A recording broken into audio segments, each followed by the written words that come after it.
Frontline Conversations, leading the debate since 1984. So welcome viewers, welcome to Frontline Conversations. My name is Vikhar Ahmed Saeed and I'm the Frontline correspondent in Bangalore. Today I have a very special guest with me, Rollo Romig.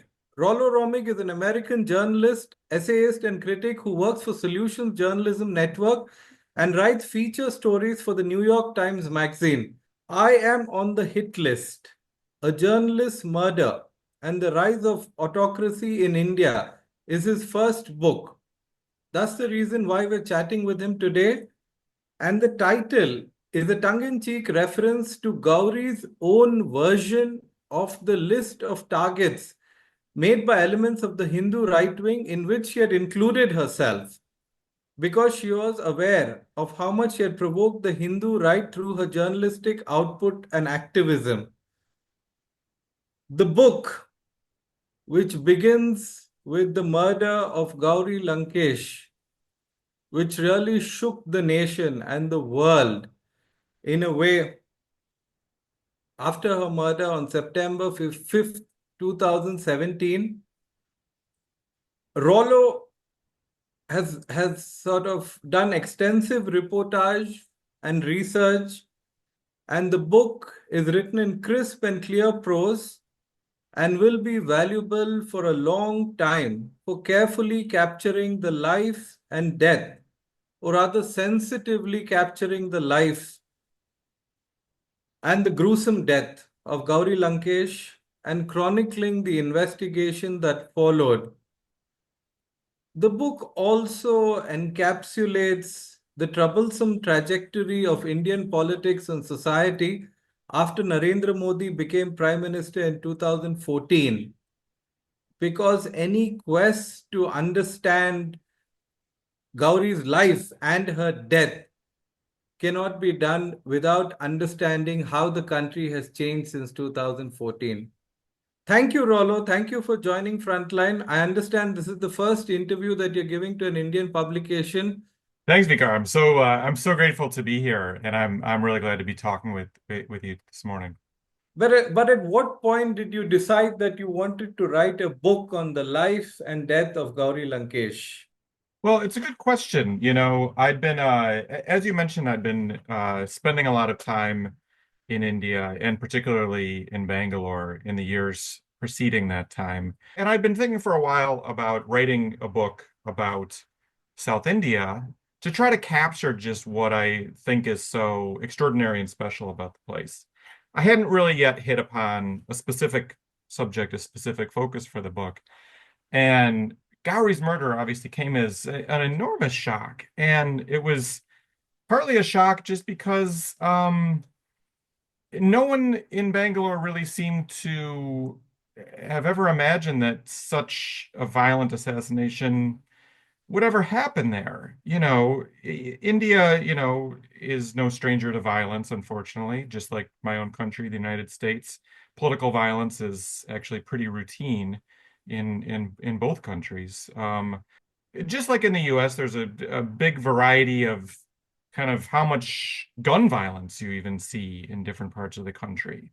There are parts of India in the north that remind me a bit of Texas with how yeah, how common gun ownership is, even though there are very strict gun laws in India. Bangalore, nothing like that. You never even hear of gun crimes in Bangalore. I had one police officer tell me that sometimes an entire year goes by in Bangalore without a gun even being discharged, let alone used in a crime, which is extraordinary.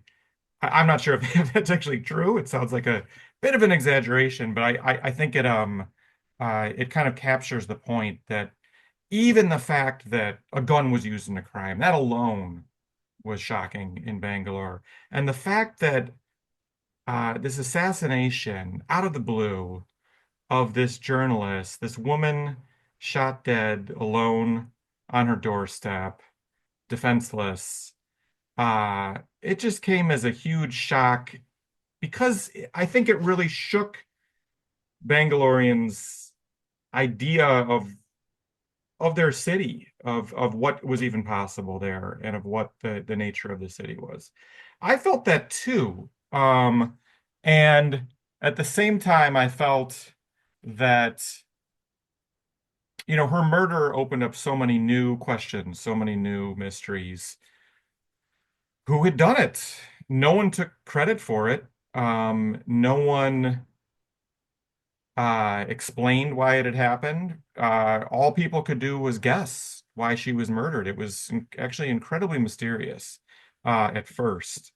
And people had strong opinions about who might have done it, but no one knew for sure. And there were a lot of contradictory theories out there at first.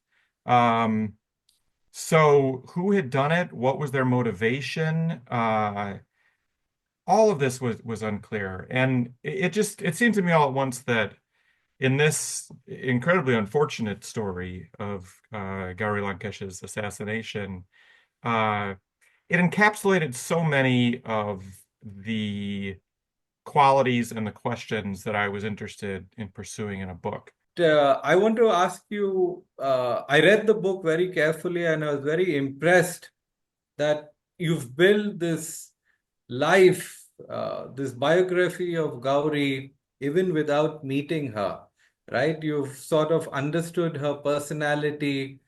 And what is the sense that you built of Gauri Lankesh as a person, her work as a journalist, as an activist? Because for her, at some point in her career, journalism and activism were not distinct, right? She identified as a activist journalist. And if you could segue towards why she was killed, right? Yeah, well, I'm grateful that you think that I captured Gauri accurately. It's it's a strange thing to write a book about someone who you've never met, and always wondering if you capture that person accurately, especially someone as complex as Gauri Lankesh, who, when she was murdered, as you said, there was this enormous outpouring in response to it. And there was kind of an additional mystery that came with that outpouring because the response was huge in part just because of the shock of the fact of it. But it was huge also because she had such an extraordinary variety of friends across the state, and they all came out. And I got the sense that until that moment of this mass demonstrations in response to Gauri's murder, a few people really understood how many different people she touched personally and how many different communities she was connected to, which is all the more extraordinary because her paper was actually quite small. Its reach was limited, and but yet she had this incredible coalition of people who she would, virtually every community in Bangalore and across the state that you could imagine, coming out and quite passionately mourning her death. And so even her own family members, said to me, we didn't realize that she'd actually touched so many people and that she knew so many people.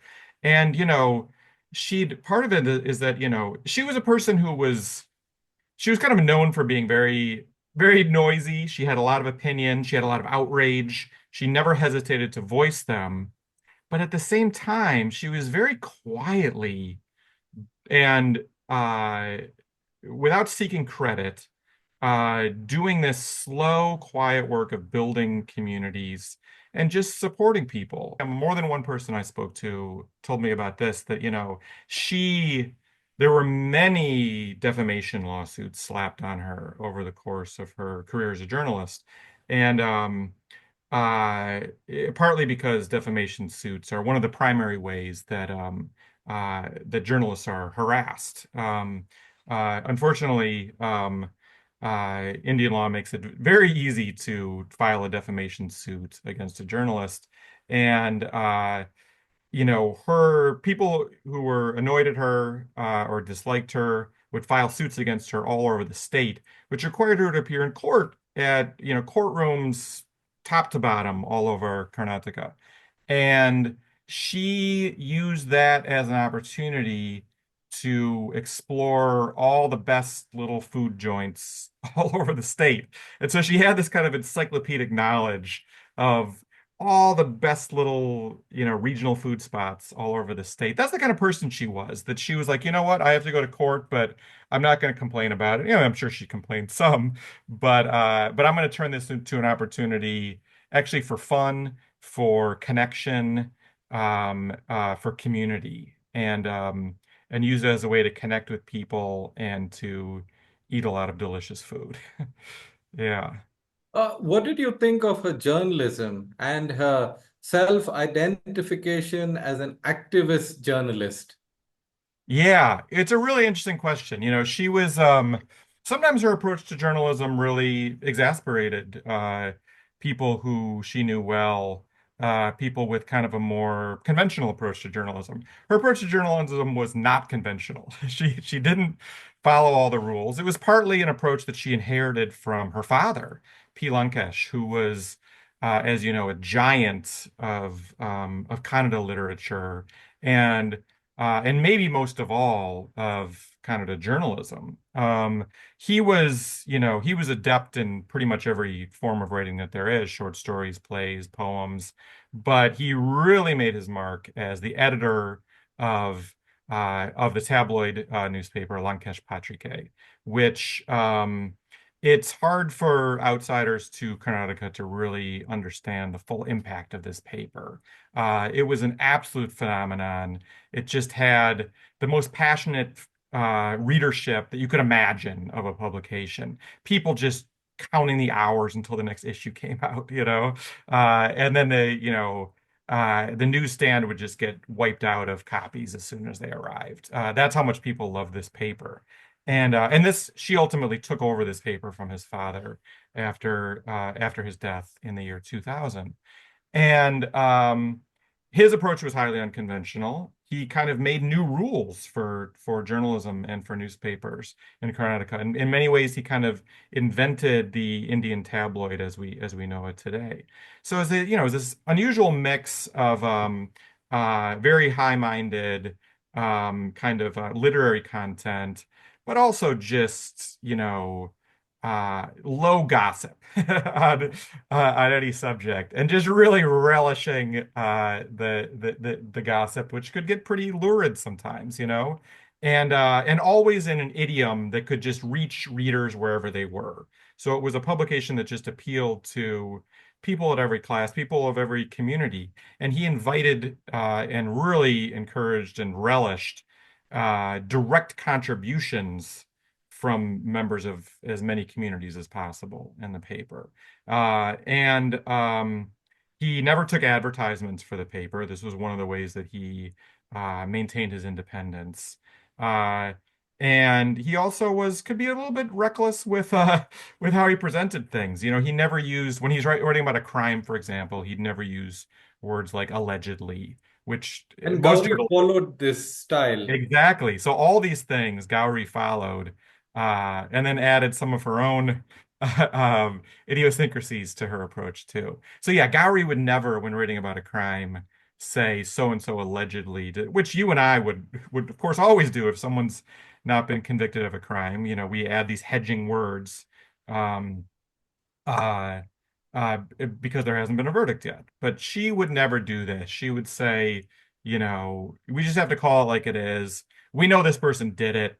Um, I'm just going to say it, she would, so this got her in trouble, this kind of opened her up to even more lawsuits.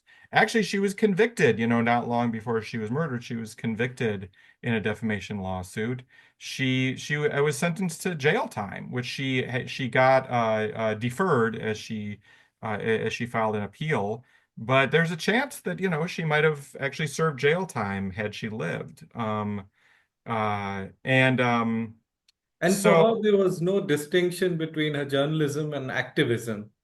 Yeah, and that was an evolution for her. And that's an interesting thing about Gauri is that she changed a lot over the course of her life. People who knew her at different phases of her life sometimes sound like they're describing a different person. It certainly was the same person. She still had the same qualities warmth and humor and passion that at any stage of her life. But she was really, for the long early phase of her career before she took over her father's paper, she really was a more conventional style of journalist. She was using the word allegedly, I'm sure, and she really thought that it was appropriate to keep journalism and activism distinct. And she believed in this principle of journalistic neutrality, and objectivity. She really came to reject that position over time as she took over her father's paper, started writing in Canada for the first time, and really became immersed in the ground realities of the state. Uh, she, there was something about that experience that really ignited a passion in her for local causes, and particularly the cause, as we mentioned earlier, of communal harmony. And she quickly realized, I have an agenda here. There is I believe in this cause. I want to fight for it. I want to say so outright in my paper, and I will. And it started a shift in her that she kept shifting over the years after that began. And first, after a while, she started calling herself a journalist activist. Then even that equation flipped. She started calling herself an activist journalist. And and she really came to reject this framework of the objective journalist, of the neutral journalist. Her attitude was, you know what? All of us have biases. We can pretend we don't have biases. Um, and but we have them. And she said, I'm through with apologizing for the fact that I have an agenda that I do want to promote. I think it's a good agenda.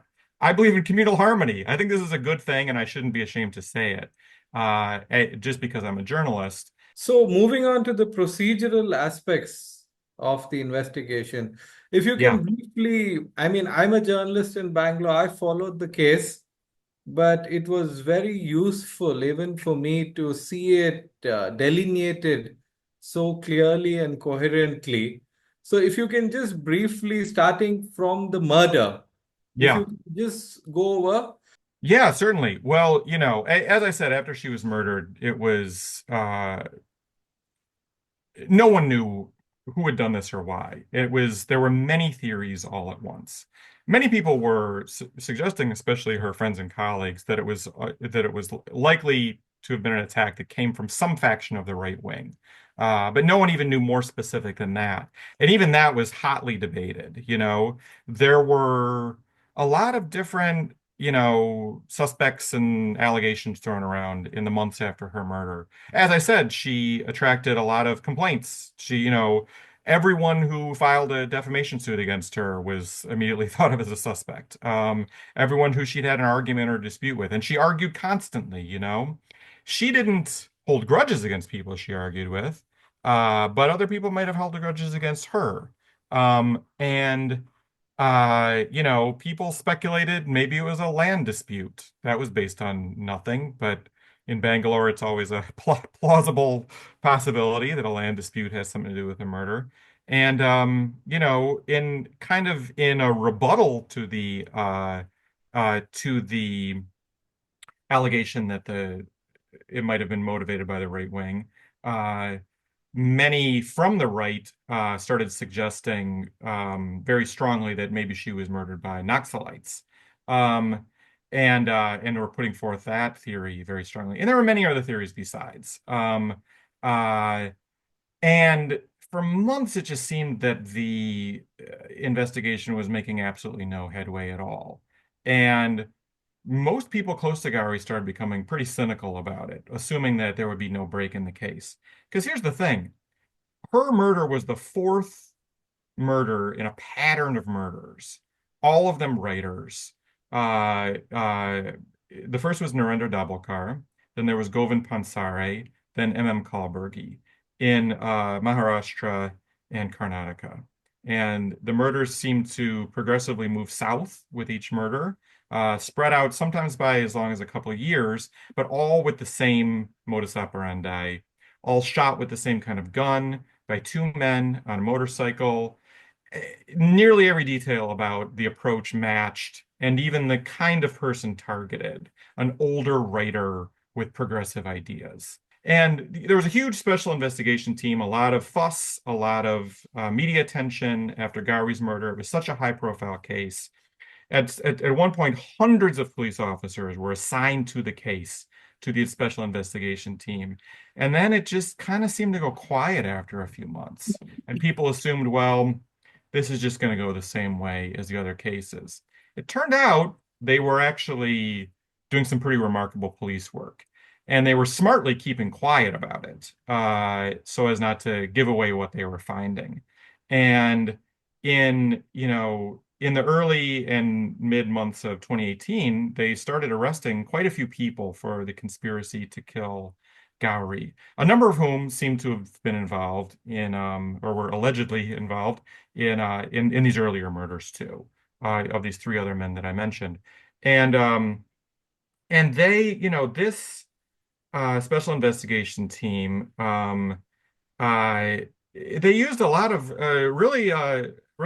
just kind of they used every approach that you could imagine. Some of them highly technological, up to the minute, using machine learning to trace phone call patterns, using AI to track what they found in surveillance camera footage, using a DNA analysis. They found discarded toothbrushes, for example, left behind by some of the conspirators, and using a technique called gait analysis, because when the shooter killed Gauri, he appeared on a CCTV camera for just 6 seconds, a CCTV camera of Gauri's in front of her house. Grainy footage, 6 seconds, but you could see how the man walked, and they actually brought the lead suspect in the case to Gauri's house, had him walk on the same path, and then did a computer analysis comparing the style of walking from the video to the recreation. They used an EDAX machine to find bullets that were embedded in trees where the suspects had allegedly done target practice, and then did ballistics to compare what they found in the trees to what they found in the scene of Kyrie's murder. So many different techniques, and then just kind of good old-fashioned shoe leather reporting, interrogation, everything that you can imagine, and seem to have really cracked the case, although it's still up in the air because 18 men have been charged, 17 have been arrested, one is still absconding. The trial began in the summer of 2022 and is still ongoing and could be going for quite a long time sooner. And meanwhile, even though the SIT did so much really impressive work in apparently cracking the case, there's now the feeling that the case is falling apart. What can you tell us about the profiles of the accused, the 18 Yeah. accused? Are all of them affiliated to the Sanatan Samstha / Hindu Janajagrana Samiti? Yes, most of them are connected to the Sanatan Samstha and its offshoot organizations. Um, and it's interesting, it does have multiple offshoot organizations, which the more I learned about the Sanatan Samstha, which is this kind of fringe, right-wing religious group, they have an ashram in Goa where they're headquartered. But they have all these kind of offshoot groups, which I think is honestly partially intended to confuse people who are trying to learn about them. But it's all Sanatan Samstha. And they've got this their public-facing attitude is of this very high-minded, peaceful, spiritual community. People who live in Goa near their ashram often complain that they have the qualities of a cult, and that their members seem brainwashed, that they're actually highly hostile to even local Hindu traditions that contradict their very specifically defined idea of what Hinduism should be. This very narrow idea of what they think is permissible even among Hindus, let alone other religious communities.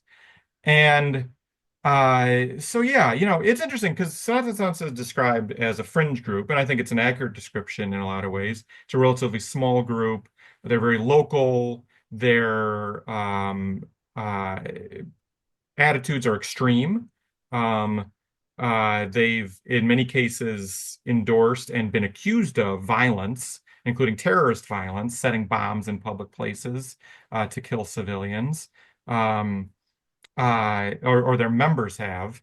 And but their political program, honestly, is in most ways indistinguishable from the political program of the ruling party of India, the BJP. So is that fringe? If they actually, and this is not coming from me, this is something that both BJP members and Sanatan Sansta members have said on the record that their political agendas are closely aligned.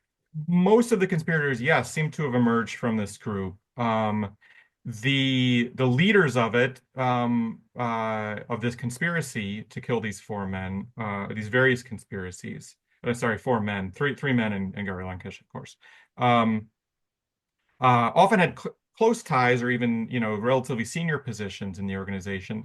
All of them who had roles in Sanatan Sansa quit those roles before going underground and joining these murder conspiracies, which makes it difficult. It's made it difficult for the police to pin these crimes directly on Sanatan Sansta. And Sanatan Sansa as an organization has not been charged. Their guru has not been charged. He's actually a recluse. No one's really seen him for a couple of decades publicly. And although he wrote a book that was included in the charge sheet, that all of the members of the conspiracy read, that is really, you could describe this book as a manual for murder, actually. This book that the guru of Sanatan Sansta wrote. So he wrote this book, published this book. It was obviously kind of the key inspirational text for the conspirators, but somehow he's untouchable. And that's another one of the ongoing mysteries of this case. You access the charge sheet, which sort of gives you clarity that the reason Gauri was shot was because of one speech, one particular speech that she delivered in 2012 that was shown repeatedly to the accused in order to sort of rile them up in a way. So can you discuss this particular video? Yeah, well, it's interesting that it really did seem to come down in their minds to one speech, that there was this understandable assumption among many who knew her that she'd been killed for something that she'd done in her journalism. She'd maybe been targeted because she was a journalist. In some levels that, all this may be true, but it was very interesting in reading the charge sheet how focused they were on this one speech. And this was true across the pattern um, of these writers who were assassinated, that in most of the cases, the killers seem to be really focused on specific things that the victims said, that they found to be unacceptable or even blasphemous against Hinduism. So in this particular case, Gauri had said it was a speech that she gave in front of a large audience. She'd said, and I'm paraphrasing here, something to the effect that Hinduism is a religion that has no mother and father. And she said it in kind of a mocking way, and in comparison to other major world religions. And she did honestly have this way of sometimes speaking in a mocking way about religion. She had mixed feelings about religion. She wasn't a religious believer herself, and she didn't really understand religious belief by her own admission.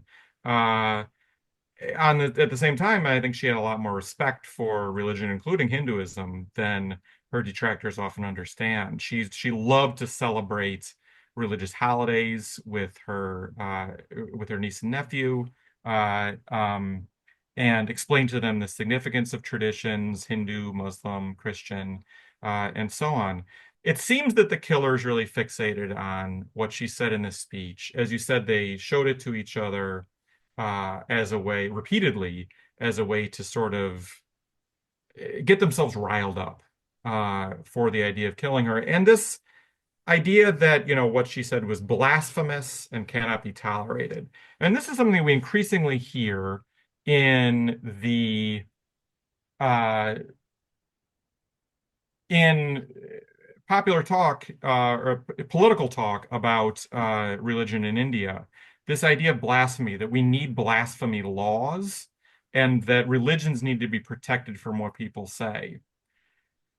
There is no concept of blasphemy in the Hindu scriptures. So, Rollo, this is going to be my last question. It's been an insightful conversation. A more personal question, slightly discomforting perhaps. But at one point in your book, while commenting on the tactics of the Indian government to silence its critics, you write, foreign journalists and academics who have commented critically on the government are routinely sent back when arriving at Indian airports. I felt the chilling effect of this tactic. I wondered if I'd ever be allowed to visit my in-laws in India again after the publication of this book. And if not, was it worth it? Do you think it was worth writing this book? Certainly. One thing I've really learned from Gauri is that